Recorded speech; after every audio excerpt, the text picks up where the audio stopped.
मित्रांनो, हे वासरू आपल्याला दिसतंय. वासरानं मैदानं बरीच केली आणि स्पीड पण चांगला आहे. आज डाव्या खांदी पाळलेला आहे आणि गुलाल राहत आहे वासरू, पण चर्चा होत नाही वासराची. मालकांना विचारूया की कुठलं कुठलं गुलाल झालं आणि पैऱ्यासाठी काय काय अडचणी येतात. कारण बैलगाडी क्षेत्र जुन्या काळातल्या सोपं राहिलं नाही. ह्यात भरपूर पळापळी होत असते आणि बरीच नवीन पिढी ह्यात उतरलेली. पहिल्यांदा वासराचा परिचय सांगा, तुमचा परिचय. माझं नाव प्रथमेश अर्जुन जगताप, राहणार करंडी, तालुका जिल्हा सातारा. आणि वासराचे ह्या मेन मालक जे आहेत ते श्रीकांत नारायण पाटील आकुर्ले पनवेल, त्यांचं हे वासरू आहे. वासराची गती वगैरे भरपूर आहे, वासराला तळ वगैरे एकदम जाम आहे. वासरू हे आता आपलं जे 1000 माचीचं मैदान झालं होतं त्या मैदानात सप्त हिंद केसरी किरण आप्पाचा भारत आहे की नाही, त्या भारत सोबत दोन्ही खांदी सेमी उजवीनं काढून आणि फायनलला डावीनं 2 नंबर केलेला वासराने. वासराची गती परत तुमचा होळकरवाडीचा राहुल्या, त्या राहुल्यासोबत क्वार्टर फायनलला 1 नंबर केलेला वासराने. आता जाईल त्या मैदानात गट काढतोय, पण आपली कशी 1-2, 2-3, 2-3 नंबरातली बैल आहेत, त्यामुळं सेमीला बैल वासराला पूर्ण झालेत. असा विषय. आणि हा खोंड आपला सगळ्यात महत्वाचा म्हणजे हा सगळा आमच्या सर्वांचा खोंड आहे. हा आपले कालेचे आमचे मित्र आहेत आसिफ भैया पैलवान, त्यांच्याकडे हा खोंड होता, पण काय विषय झालाय, जरा आमची बैल जास्त झाल्यामुळं त्यांना लोड व्हायला लागल्यामुळे हा खोंड आता साताऱ्यात आहे, करंडीत. आता मग एवढी फायनल झाली, तुम्ही सांगितलं 1 नंबर झाला, 2 नंबर झाला, अजून दुसरी मैदानं मारली त्यानं, तरी कला असल्या वस्त्रांनाही आता सध्याच्या घडीला अडचणी येते. भरपूर अडचणी. आम्ही जवळजवळ दिवसाला ह्या मैदानासाठी तुम्हाला गोष्ट सांगतो, आमचा पायरा दुसऱ्यासोबत होता, त्याचं नाव नाही घेत. त्या माणसाने आम्हाला रात्री 9:30 वाजता सांगितलं की आम्हाला काय बैल तुम्हाला म्हणजे जमणार नाही, पायरा काय आपला होणार नाही.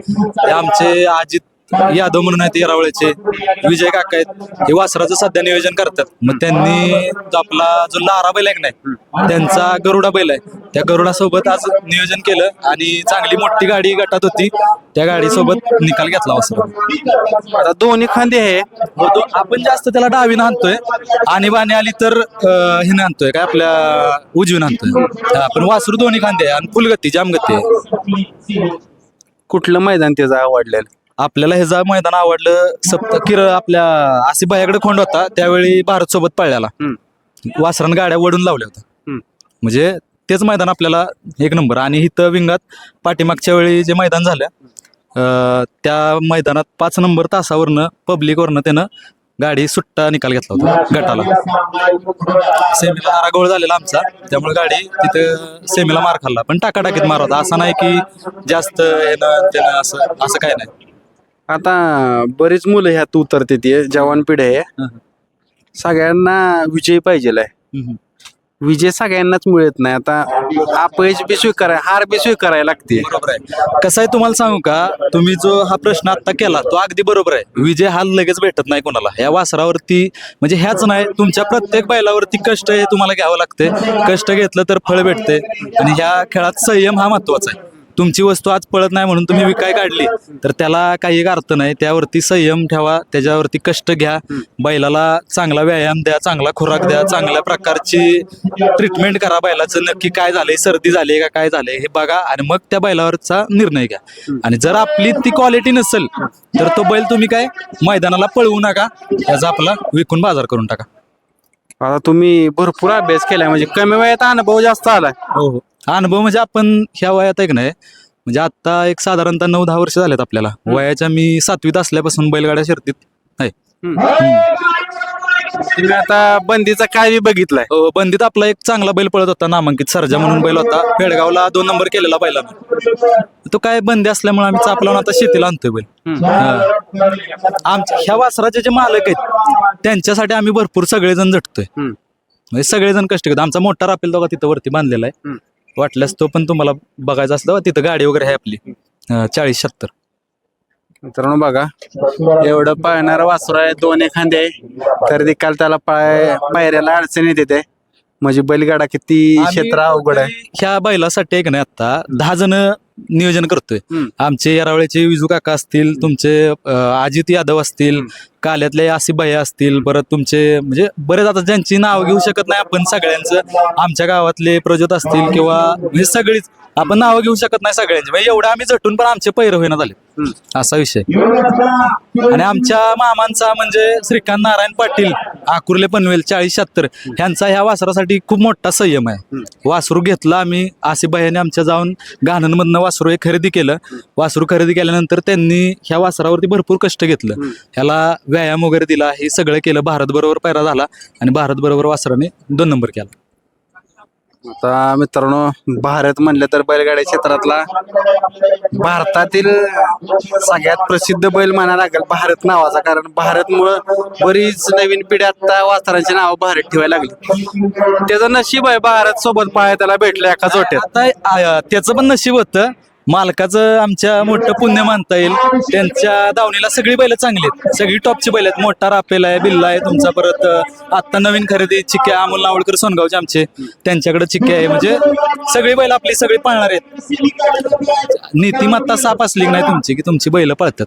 आणि आता माझी एकच इच्छा आहे, मी मांगडे तात्यांना रोज फोन करतोय की भारत सोबत पळून झाले, आता फक्त सुंदर बरोबर पळवलं की आपली इच्छा पूर्ण झाली. आता काय मनाची काय स्वप्न बाळगून ठेवले, ती स्वप्न पूर्ण करायचे त्याच्या कुठनं? कसा विषय माहितीये का, हा बैलगाडी क्षेत्र म्हणजे खूप मोठं भयंकर आता अवघड परिस्थिती आहे. ह्या तुम्हाला गट निघणं पण लय मुश्किलीनं गट निघतात. जर आपण आपल्या वासराच्या ताकदीनुसार, तुमच्या वासराची कॅपॅसिटीनुसार तुम्ही त्या वासराकडून अपेक्षा ठेवली पाहिजे. आता ह्यो आमचा कोण सुट्टा गट काढतोय, ह्याच्याकडून माझी अपेक्षा अशीच आहे की ह्यो लवकरात लवकर हिंद केसरी व्हावं, आणि ह्याला आपण करणार. मामांच्यासाठी ह्याला आपण हिंद केसरी करणार. आता कसा पायरा बघता हो त्याला बघताना? वासरू काय करतंय माहितीये का, आमचं खाली तळ जाम आहे, वासराला म्हणजे कुठला बैलच टिकत नाही. त्यामुळे वासराला आम्ही पैरे घालताना खालची तळाची बैल जाम घालतोय. तळ टू एंड, जो बैल वासरात जेवढा बैल पळेल तेवढं वासरू पळते. आजपर्यंत जेवढी बैल घातली तेवढ्या कुठल्याच बैलाला वासरू कमी नाही. तुम्ही आजचाही 5 नंबरचा गट बघा, त्या गटात तुम्हाला वासरू पळताना दिसणारच. असं नाही की वासरू म्हणजे ही काय झालंय असं इकडं तिकडं, काय अडचण बाकीची काहीच नाही त्याला. आता कॉन्टॅक्ट नंबर सांगा, मुलाखत बघितली तुम्हाला कॉल येईल. वासरू आता आमचं जरा पायात वगैरे जाम झालं होतं, आजारी झालेलं. आपले कोळ्याचे प्रकाश पवार डॉक्टर, त्या डॉक्टरांची आम्ही ट्रीटमेंट केली. त्याला जरा सर्दी आणि थोडंसं अंतर्गत गोष्टी झाल्या होत्या, बैलाचा पाय काढत उंदीर नक्कीच्या खाली जखम वगैरे झालेली, त्या आमच्या डॉक्टरांनी त्याला ट्रीटमेंट केली. बैल आज गट काढला बैलाला. नंबर सांगा, कॉन्टॅक्ट नंबर. माझा नंबर आहे 9404934443. हा माझा नंबर आहे. ह्या नंबरवरती कधीही कॉल करावा पैऱ्यासाठी. वासरू पैऱ्याला बैल जसा क्वालिटीचा असेल तसं पैर होणार.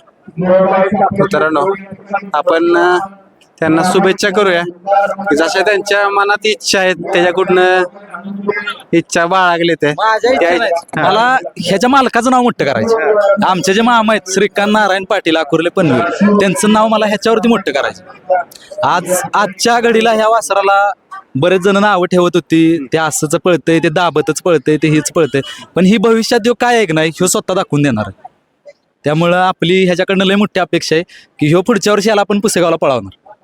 आता जरा बारीक आहे त्यामुळे आम्ही काही त्याचं नियोजन वगैरे केलेलं नाही, पण पुढच्या वर्षी नक्कीच. आणि ह्याला जो घेतलाय तो फक्त आणि फक्त आमच्या मोठ्या राफेल सारखा दिसतो. हा किती पळत होता, काय करत होता, आसिफ भाईने आमच्या हे बघितलं नाही, तो राफेल सारखा दिसतोय म्हणून त्याला घेतलेला आहे. मित्रांनो, जसं सांगितलं मोठ्या शेटजींचं नाव करायचंय, ते वासरू एक दिवस नक्की त्यांचं नाव करायला आपण हीच शुभेच्छा करूया. 2 महिन्यातच यावं. धन्यवाद.